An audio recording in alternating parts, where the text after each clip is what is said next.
Hello guys, இந்த வீடியோல எதை பத்தி பார்க்க போறோம் அப்படின்னு சொல்லி பாத்தீங்கன்னா, இந்த ஒரு விஷயத்தால ரியாக்ஷனே மாறிடுச்சு இனியாக்கு அப்படின்னு சொல்லலாம்.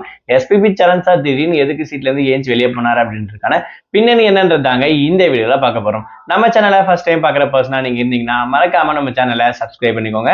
அப்பதான் நான் அடுத்த போடுற வீடியோக்கான நோட்டிபிகேஷன்ஸ் அண்ட் பாப்அப்ஸ் வந்து உங்களுக்கு கண்டினியூஸா கிடைச்சிக்கிட்டே இருக்கும். அது மட்டும் இல்லாம இந்த வீடியோ பத்தி உங்களுக்கான கருத்துக்கள் ஏதாச்சும் இருந்துச்சுன்னா தாராளமா நீங்க கமெண்ட் பாக்ஸ்லயும் மென்ஷன் பண்ணுங்க. ரீசெண்டா ஜீ தமிழ்ல நடந்திருக்கக்கூடிய one of the singing competition reality show அப்படின்னா சரிகமப்பா சீனியர் சீசன் 5 அப்படின்னு சொல்லக்கூடிய இந்த ஒரு சிங்கிங் காம்படிஷன் சொல்லலாம். ஸோ இதுல பார்ட்டிசிபேட் பண்ணிட்டு இருக்கக்கூடிய ஒவ்வொரு பர்சனும் ரொம்பவே சூப்பரா பர்ஃபார்மன்ஸ் பண்ணிட்டு இருந்திருக்காங்க. அது மட்டும் இல்லாமல் கிட்டத்தட்ட 20 வாரம் நெருங்கிடுச்சு. போட்டியாளர்கள் இன்னும் 13 பேர் தான் இருக்காங்க அப்படின்னு சொல்லலாம். ஸோ போன வாரம் லாஸ்ட் வீக் வந்து பாத்தீங்கன்னா எஸ்பிபி சாருக்கான ரவுண்ட் வச்சிருந்தாங்க. அதுல யாருமே எலிமினேஷன் ஆக கிடையாது. பட் நல்ல பர்ஃபார்மர் அப்படின்னு சொல்லிட்டு ஒரு 4-5 பேர் வந்து பாத்தீங்கன்னா வாங்கியிருப்பாங்க. ஸோ அதுக்கான வீடியோ வந்து செப்பரேட்டா போட்டிருக்கேன், முடிஞ்சா அதையும் பாருங்க. ஸோ இனியாவோட பர்ஃபார்மன்ஸ் இந்த வாரம் ரீசெண்டா லாஸ்ட் வீக் எப்படி இருந்துச்சு அப்படின்னு சொல்லி பாத்தீங்கன்னா கிட்டத்தட்ட இனியா அண்ட் அருண் ராஜேந்திரன் இவங்க 2 பேரும் சேர்ந்து வந்து பாத்தீங்கன்னா பர்ஃபார்ம் பண்ணியிருப்பாங்க. ஜட்ஜஸ் கிட்ட இருந்து நல்ல கமெண்ட்ஸ் வாங்கியிருந்தாங்க அப்படின்னு சொல்லலாம். பட் இருந்தாலும் ஜட்ஜஸ்ல எஸ்பிபி சரண் சார் வந்து பாத்தீங்கன்னா ஏஞ்சி போயிட்டு, அதாவது அவர் கையில இருந்து பாத்தீங்கன்னா அவங்க அப்பாவுடைய எஸ்பிபி சாரோடைய டிராஃபி வந்து பாத்தீங்கன்னா அருண் ராஜேந்திரனுக்கு வந்து கொடுத்துருப்பாங்க. அவருடைய பர்ஃபார்மன்ஸ்க்கு மட்டும் தான் கோல்டன் பர்ஃபார்மன்ஸ் அப்படின்ற விஷயத்தை வந்து பாத்தீங்கன்னா மென்ஷன் பண்ணியிருக்காங்க.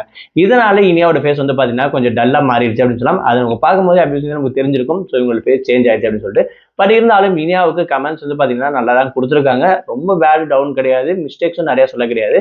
ஓகே, நல்லா பாடிருக்கீங்க அப்படின்ற மாதிரி இருந்துச்சு. பட் இருந்தாலும் கோல்டன் பர்ஃபார்மன்ஸ் வாங்கலாம்னே அவங்களோட ஃபேஸ் வந்து பாத்தீங்கன்னா கொஞ்சம் வந்து பாத்தீங்கன்னா சுருங்கி போச்சு அப்படின்னு சொல்லலாம். ஸோ அந்த அளவுக்கு நமக்கு கிடைக்கும் அப்படின்னு சொல்லி நினைச்ச விஷயத்த கூட இருக்கவங்க வாங்கியிருக்காங்க அப்படின்போது ஹாப்பியா இருந்தாலும் பட் நம்ம இன்னும் கொஞ்சம் அச்சீவ் பண்ணணுன்ற ஒரு மைண்ட் செட் வரும். பிளஸ் கொஞ்சம் ஃபீலிங் வரும் இல்லைங்களா?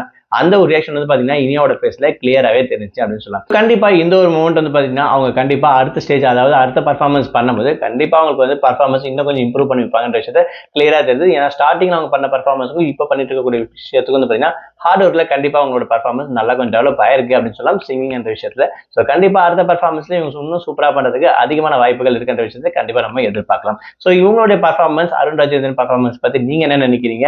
இவங்க 2 பேரோட பர்ஃபார்மன்ஸ்ல உங்களுக்கு யாரை பிடிச்சிருந்துச்சுன்ற விஷயத்த மறக்காம கமெண்ட் பாக்ஸ்ல மென்ஷன் பண்ணுங்க. அது மட்டும் இல்லாம உங்களோட டாப் ஃபைனலிஸ்ட் இவங்க தான்ப்பா அப்படின்னு சொல்லி நீங்க யாரை நினைக்கிறீங்களோ அந்த பர்சன் பேரை மறக்காம கமெண்ட் பாக்ஸ்ல மென்ஷன் பண்ணுங்க.